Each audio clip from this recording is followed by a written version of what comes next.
Thank you. I'll just share the book screen. So with us is Sarah Leen. I think most of you know Sarah. She is the editor of this particular book, Ukraine, a War Crime. And she was for many years director of photography for National Geographic magazine.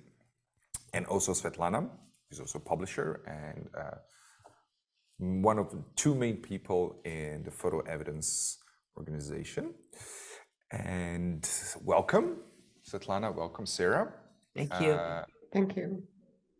Just for everyone here in the audience, if you have any questions for Sarah, make sure to use Q&A box and we will convey those messages to Sarah or Svetlana or myself. So thank you for taking the time, and I'll just say a few words about the book and then we can dive into. So this book just came out, and as I said, it's a winner of FotoEvidence Book Award for 2023, and it's been edited from 6,000 roughly images that came from over 100 photographers coming from 35 countries, more or less. There's an old saying that war is 7 parts boredom and 1 part terror. I have to say this book feels like that as well. And so Sarah and Svetlana, whoever feels more comfortable. So this is the question I ask everyone because I don't have an answer to it, and I'm sure a lot of people don't. But so we can definitely say, in a post-print age where pretty much most of the information we consume is delivered to us digitally. So why bother going through this terribly complicated and expensive process of creating physical objects or book in their physical form? So why bother? I mean, I could share my personal motivation about this. I grew up in Soviet Bulgaria, and I kind of know what the Russians are capable for. Bulgaria is being liberated by Russia twice, and every time when they pass the country is a chain of rape and stealing and every concentration camp, political killings, all this. But there was no evidence of this, only stories. And when I started working in the first anti-communist newspaper, Demokratia, that was one of the challenges we met, because we knew that we are discovering a mass grave, but we can't really trace who these people are. Somebody said, oh, that was the priest of the village, or that was the mayor of the village, but there was no evidence. So then I figured out that this is very important to exist. And a book is a familiar object. It's something that could enter in everybody's house. So it's a kind of sneaky way to promote political education and promote more about the problem and the roots of the problem. So that's why I choose publishing books that are focused on human rights. And when the war in Ukraine started, I said, this time we need evidence what the Russians are capable of. And I also felt that the book award that is usually for one people, now is good to draw the whole community together and show what we have witnessed. So that was the idea about the book. Mm-hmm. I would just add to what Svetlana is saying about, why a book. I think there's not a photographer that I've ever met that didn't want to have a book. So as much as we spend time on our screens and looking at imagery on our screens and interacting that way, the book is like Svetlana is saying, it's this object, and you can literally fall in love with a book, right? You can just, I love this book, and I have a whole room full of photo books here, but you don't really fall in love with a website or seeing pictures on the screen. We're photographers are like makers, they're creators, and they want to see it in their work in a solid object that they can look at and share with other people and that will live on, so I think this is a great time for photo books in our community too. So we're so happy to be able to make this contribution to that. You're muted. I tend to mute myself to avoid any interference. Sorry. So since this, I'm wondering, because this is obviously a massive endeavor to first collect, well, to engage what's now become probably the most photographed conflict. So I'm just curious about the actual process of collecting. Before we get to the editing part, how did the data gathering happen? How did it go? I'm just curious about the process. Should I? Yeah. I mean, I knew that this will be the book awards. So from the beginning of the war, I started monitoring Instagram and all the social media, and I had a long list of photographers that I would like to approach, and so I did.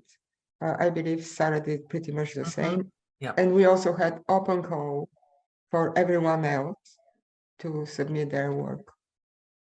Yeah, and even though there's like 93, I think 93 photographers represented in this book, there's probably another 100 maybe that we didn't get images from, so you're right. I mean, Ziyah, that it's probably one of the most documented of wars. That first year. Once you get this massive amount of images, it's difficult enough to make a book of single author. Now suddenly, and let me, by the way, go through the pictures while we talk. I'm just, sorry, just give me a second. Once you gather this massive amount of data, how did you manage to make a coherent body of work? Because it's, as you have 93 photographers, that's literally 93 points of view, 93, as we will see later on, 93 different styles, varying from straightforward news photography to very old techniques, to still life, to landscape, drone imagery, and so on. How do you actually get around making something coherent enough to work as a book and just not be a mishmash of it's definitely hundreds of images? Yeah, it's definitely I'm sure it was one of my biggest challenges ever to try to make sense of this story. Basically it's the story of the first year of the war, and having that in mind, it's a bit it's not 100% because many things were happening at the same time, but it's definitely like a timeline. That was something to sort of put we start at the beginning of the war, and we don't necessarily end at the end of the war because there's no end to the war, but if there is we tried to put, and then we organized it by some parts of it are like chapters, basically, like there's Kherson, and here's Irpin, and here's Bucha, and so we kind of kept those some of those images together to sort of tell the story of the war in those locations. And many of them, it's a little bit different from place to place, but just going through all of the photographs, it's traumatic, to have to look at all of these over and over and think about making a structure that, a structure and an edit that appeals, or like to those who don't know, who haven't been following the war like we do, that it would maybe educate some, it would show some. And then to those who are living it, it would ring true. And that, to me, that was so important to make sure that we were showing the war as much to the people who are living in it as the people who are not living in it. And we had some Ukrainians who were on the kind of committee who, we could always reach out to. This one young photo editor, Rinka Horomotska. I checked in with her a lot about the edit. And does this feel right? Does this feel true to what's happening there? So, yeah, and then it was just, Svetlana was very, very generous and nice to me to allow me to have so many pictures in the book, right? As opposed to saying, you got to take 100 pages out of this thing, right? We can't. We tried Yeah. cutting, and there's still so much amazing work that didn't make it into the book, And I also remember in the beginning when we started thinking how to put this together. Basically, the idea came to start the book with the basic images that show particular war crimes, displacement, kill of civilians, destroying property, and to create this series of images to be like an avalanche, just to overwhelm people. And then everything else to be a flat story of the war that will be interrupted by stories, particular stories, like with Father Miron or with little baby Sergei or others in the book. So that was actually the idea. And to use these multiple images next to each other as something that overwhelm with amount. We're going to get to that particular story you just mentioned, but now that we have here the picture on the cover, could you speak a little bit about it? I mean, another impossible choice was, well, what do you do for the cover, right? Out of exactly hundreds of images.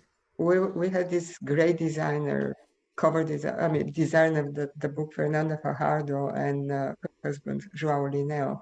So we didn't know what would be the cover of the book until the last moment before we go to print. Yeah. And I was thinking, maybe this, maybe that, imagining. And then she came with this absolutely clean work, and we were just stunned. And actually, it comes from an image of Sergei Poznansky, and it's an infrared photograph of the monument of Princess Olga, protected with sandbags. So she saw that resistance and standing in these images, and she developed it into a cover. We were happy, Sarah. Yeah. There was a lot of different ones, and most with not a photograph, because it's hard to pick just one photo from this set that is going to encapsulate. So we went with this one, which I liked it a lot. I mean, it's especially, interesting. I have the book right here, to see it with the front and back cover. And it's like a fortress. It's like a castle. It's, if you didn't know what it was, would you look at it and know what it was? It's sort of have the feeling. Yeah, has a feeling. So there's this, again, an old and perhaps a little bit overused saying that journalism is a first draft of history. And then more recently, well, let's say in the last 30 years, there's a new term that it's widely used where photography is considered a visual evidence. And then we have this whole, I would say, well, tendencies. Everybody froze. Is it me? Who froze? Did I froze? Did I freeze? No. Yeah, we good? And then we have these projects like forensic architecture, which extensively use various sources of imagery to triangulate or reconstruct certain crimes. And then also we have major publications like New York Times who did similar things and so on. So we have that. At the same time, we have the Content in Authenticity Initiative started by Adobe, which now became this massive initiative consisting of tens of key players in media industry, where they're trying to come up with the technological solutions to sort of vouch, guarantee, or vouch or guarantee the provenance of the content. And then on the other side of the spectrum, which came slowly but then suddenly hit us with a full force, is the AI generated imagery. And there are few, well, there are many, as far as we know, there are few very well-established documentary photographers openly using AI with a clear disclaimer and so on and so forth. And we don't know what's being done, what's not being declared, if you like. So I'm just curious to hear, especially from you, Sarah, as a former editor of one of the, well, if not the main magazine on planet, is where does that leave photography in this traditional terms, like it's used here, where we have what we hope for unaltered in any way imagery documenting one of the most brutal conflicts, well, ever, but definitely in the past 30 or 40 years. So I'm just curious, where does this mess leave photography as a potential visual evidence? Yeah, I think it's really challenging, this what's happening. I think it's just a couple of days ago here in the United States, somebody published a photo of a big, looked like a bombing around the Pentagon, and the stock market just went boom, right? Because people believed it, you know? So I think it's going to be a huge responsibility for photojournalists to be careful with what they're doing. But I think for me, myself, as say a reader or looking at a newspaper, I'm always going to be considering the source. You know, it's like if I trust, say, the New York Times, then I'm going to consider what they have on their pages as being true or a real photograph. I think if we're talking about the AI, I think it's going to be fantastic in the art world, you know, and I've seen a lot of wonderful things photographers have been doing that are kind of pure fun and creativity. And I would really like it just to stay over there and not come sneaking into the photojournalism world. But yeah, we're going to have to be vigilant. I don't think we even know yet exactly all the ways it can go wrong if it starts creeping into journalism. Yeah, I guess it's back. Basically, we build our trust and we trust to the person delivering the news rather than technology. Well, as it should be. My thought was that photojournalists become people that really have the mission to be photojournalists, which include trust, everything that we expect from them. So I don't see really as a threat. I don't see that somebody will go to Ukraine just to witnessing what is there and create something that is not true, because the horror is there. You don't need more. So I really hope, same as Sarah said, just to stay in the art world.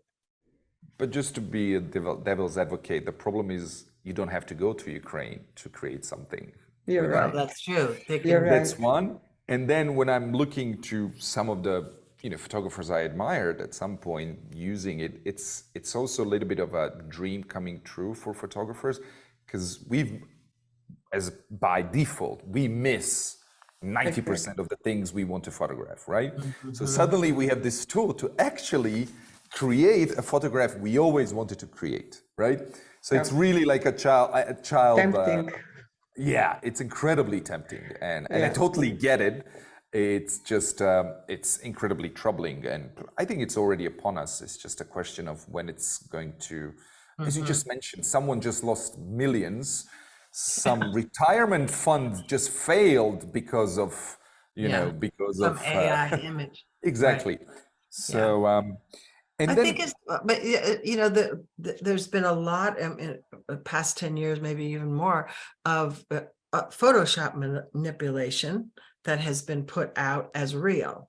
But when that person gets caught, they're like, and which happens, people get caught doing it and trying to pass it off as real, you know, the community loses faith in that person. And they can't get work, and some are totally ostracized. So there's a consequence, I think, in our community, because we hold one another to a high standard of I mean, reality. I would say that some of them experience consequences, others don't. That's true, I'm sure. I have to, while there are consequences, I know for quite a few cases where people were caught red-handed completely, suffered for a brief moment, but then And they're quite back. successfully came back. And yeah, without naming names, I'm pretty sure everyone knows that. Yeah. But that's really a scary. But Yeah.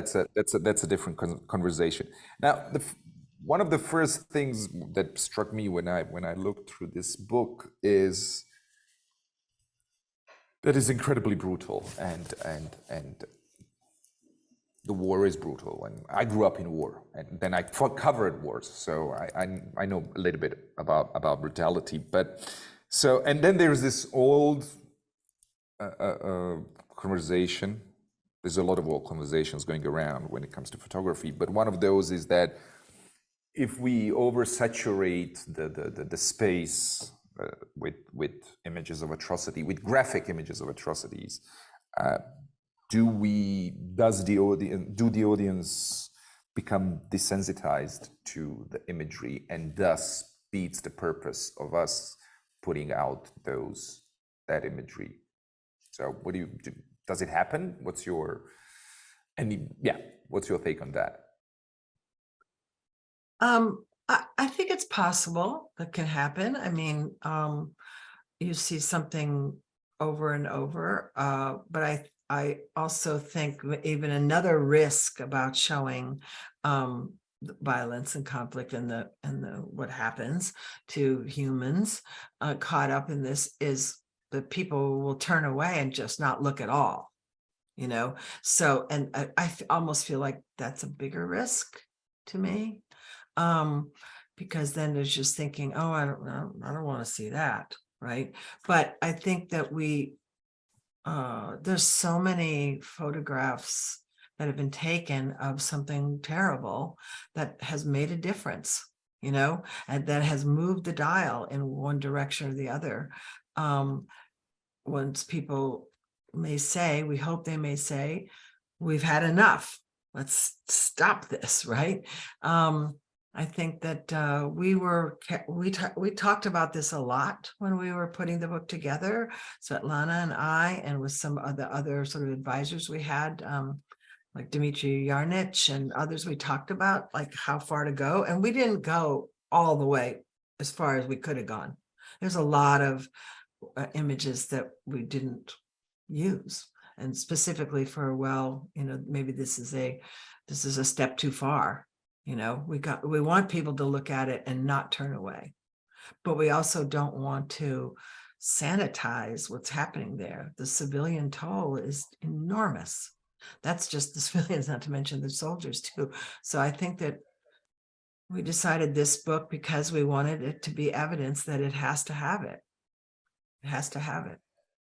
That was basically another question, is like, could we allow ourselves or permit ourselves as people working in the media in whatever capacity to sort of sanitize what we see in front of ourselves for sake of what you just said, someone turning the page or our client refusing to publish it because it's Too much.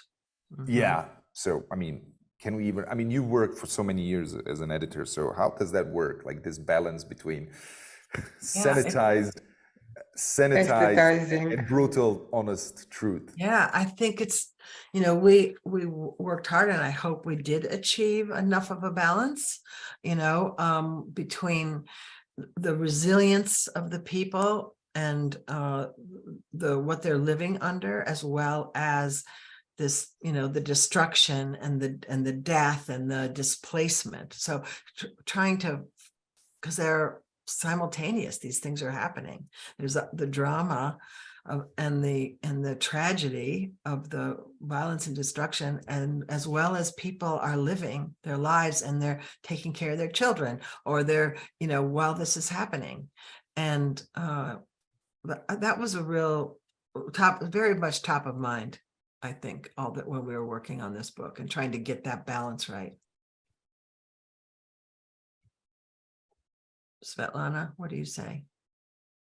I have a little bit an anarchistic view on this as a former photojournalist. I really don't like this aestheticizing of, or as Ziyah said, sanitizing images, because the truth has one face. And in places like that, I think it should be shown directly. And that's exactly the reason FotoEvidence was created. 38 titles, every one of them show the things the way they are. Because we don't depend on how much we sell the book from somebody, so we could afford to show the truth and not to be afraid that somebody will just leave the book on a site. Okay, somebody else will read it. It will stay on the shelves for sure. But this is my approach. Yeah, and I don't think it's even possible to find a balance. And I'm not, because the war is absolute horror, any war. So like even attempting to balance it seems, I don't want to say dishonest, but then you have to sort of. Well, you want to tell the whole story, right? Yeah. The whole story includes the resilience and the other things, and the people taking care of one another. So I think we wanted to get the whole story of that first year of the war, and not just one side or the other. So I'm just wondering what will happen down the line, because as you know, during the Bosnian War, quite a few journalists, photographers and journalists were invited to testify in the International Criminal Tribunal for ex-Yugoslavia.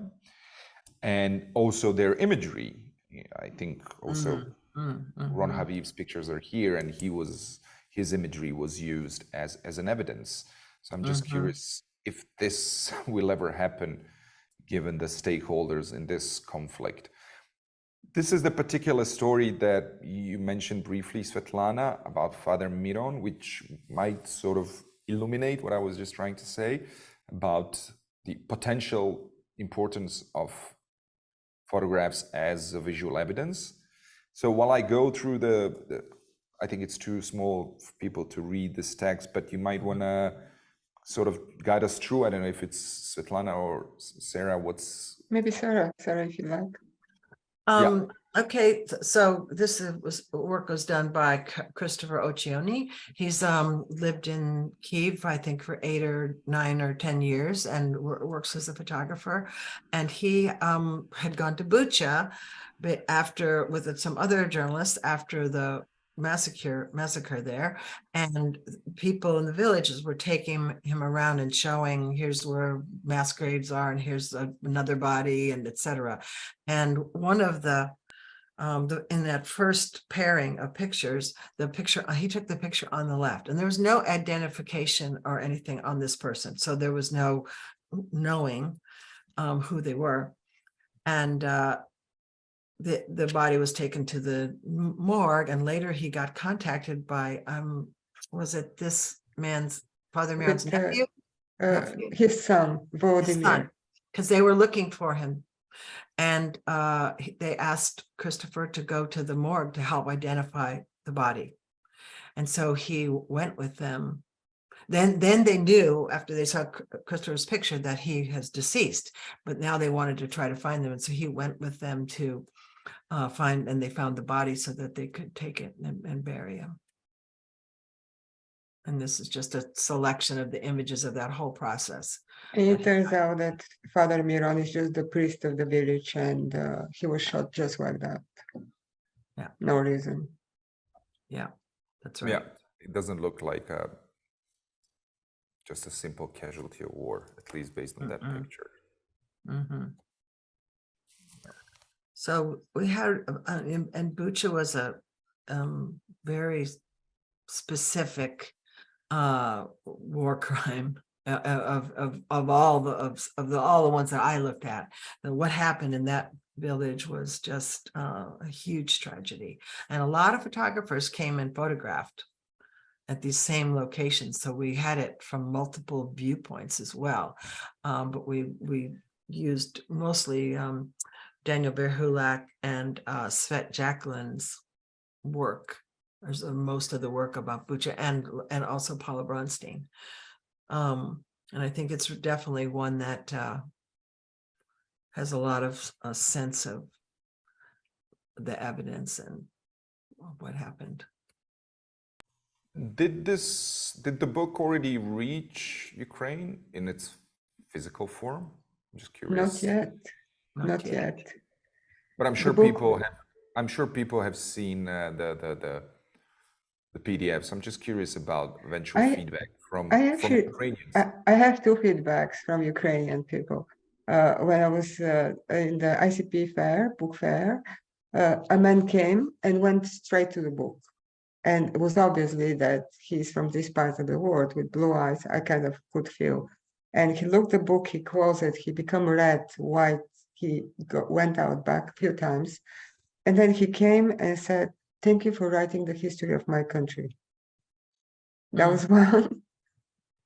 And then I gave one of the books to the translator, who she's Ukrainian in New York. So she brought the book to another book signing for other people. And as soon as she saw our book, the whole audience came and completely forgot about the other book signing. So people are really, really excited about the book. Yeah, I think. Sorry, Go go ahead. on. Sorry. No, go ahead, Ziyah. No, this particular series by Edvard Karpov is very interesting because I totally forgot that one of the first, if not the first, photographed conflicts was Crimea, which obviously was part of Ukraine. And so he's using pretty much the same technique Same to camera. photograph his country again at war with basically the same camera. Hoping that the last frame will be on Crimea. Yeah, we had a lot of variety in stylistic approaches that photographers who were there, what they did and how they photographed it. We had black and white. We had like those ones of Edward Karpov, the square format, film, tintypes. We had all kinds of, and I think it was very interesting to see the variety of the way the photographers were trying to tell this story and not just be repeating themselves.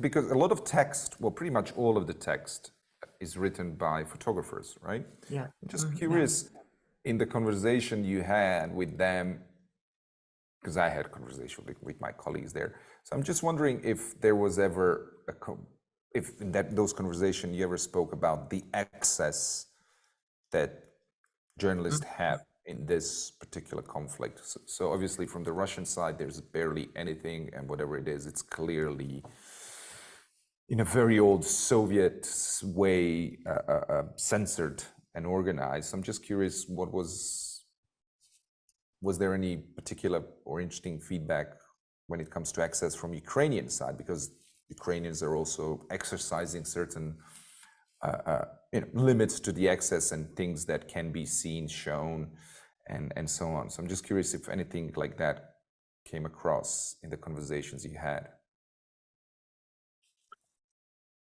I think that, it is very interesting, and this happens with lots of conflicts at the beginning of them.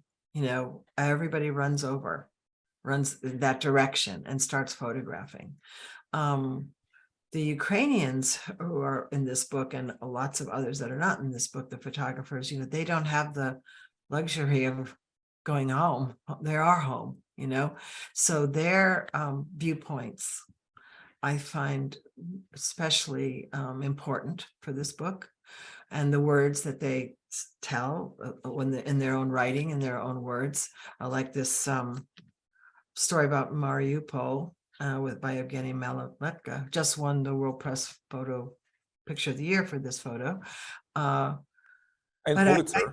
And Pulitzer. And a Pulitzer as part of the team covering. Yes, absolutely. So it was good to see Ukraine being recognized, you know, and what's happening there.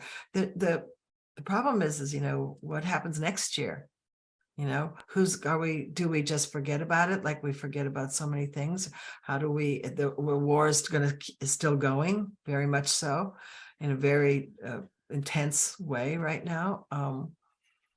Yeah, I think though that I really appreciated all the different viewpoints when I was looking at the photographs and the way what people chose to photograph and how they wanted to photograph it.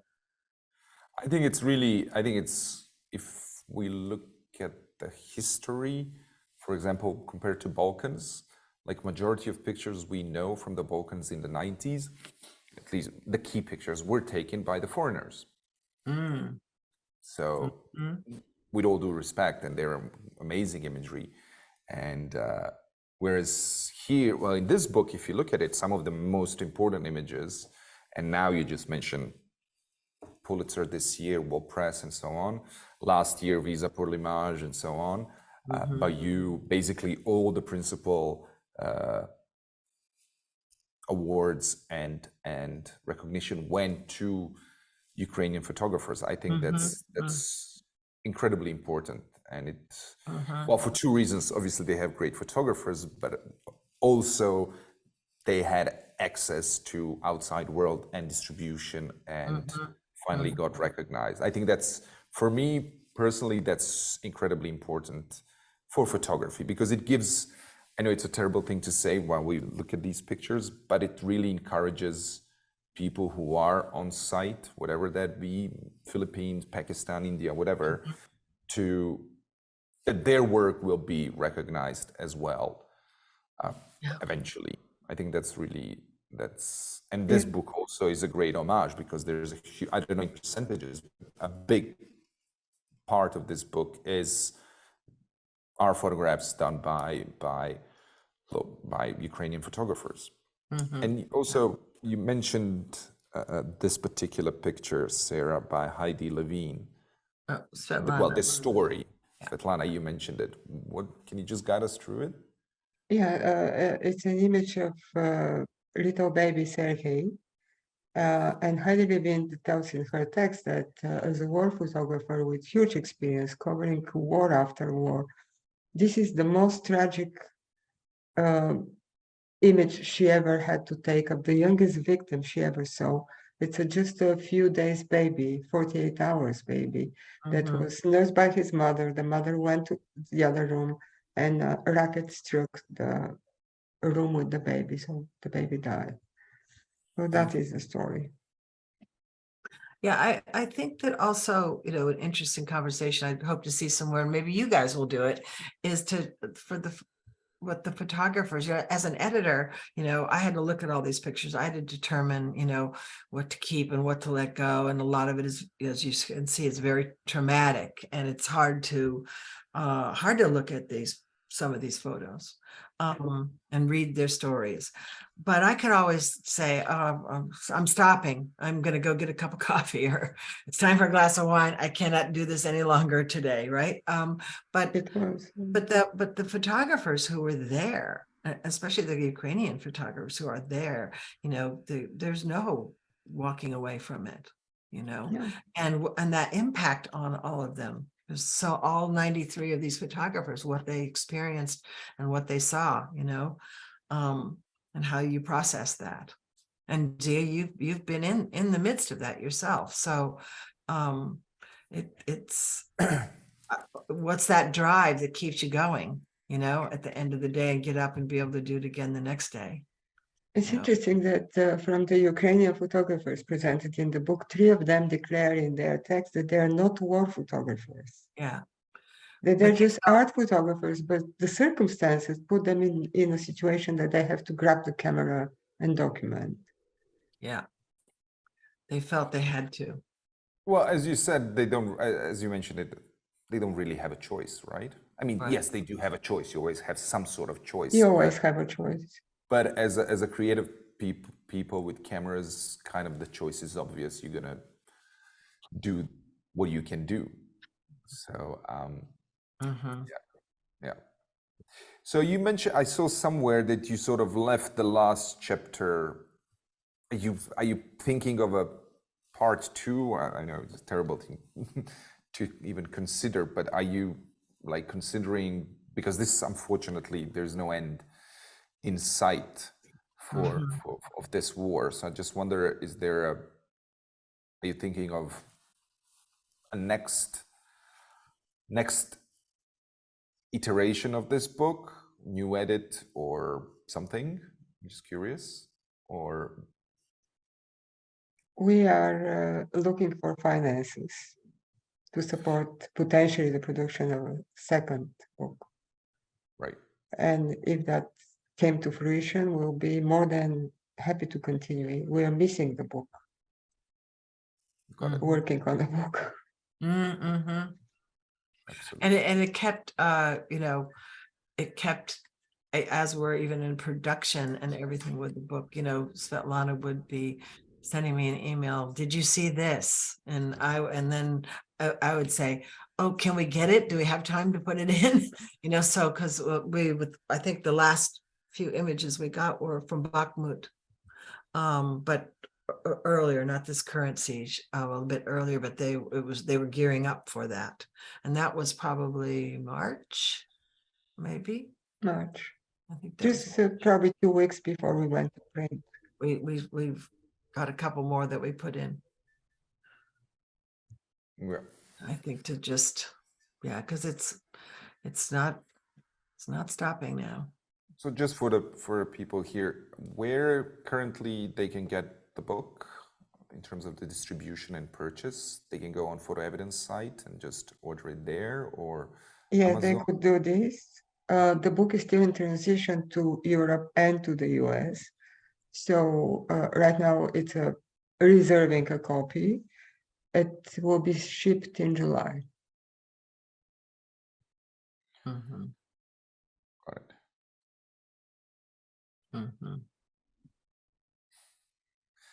And I think, But it will be presented in several festivals before that. got it. So you have advanced yeah, copies, right? Yeah.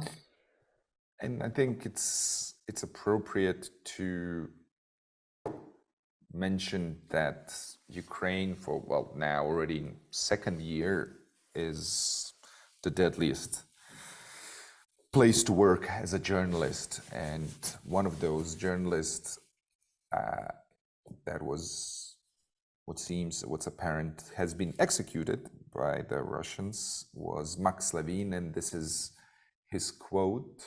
So I think it's an appropriate way to end this conversation. Yes.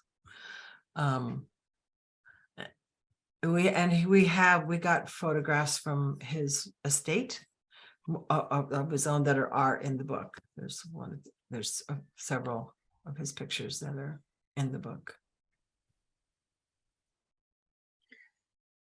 And I would just leave it for a second at this index of photographers. So thank you very much, Sarah and Svetlana and everyone here.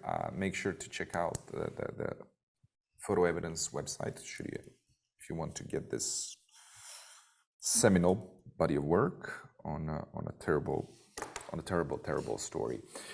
Thank you, Sarah. Thank you, Svetlana. Thank you, everyone, for joining. Ziyah. Thank you. Thank you, very Seven much. Academy.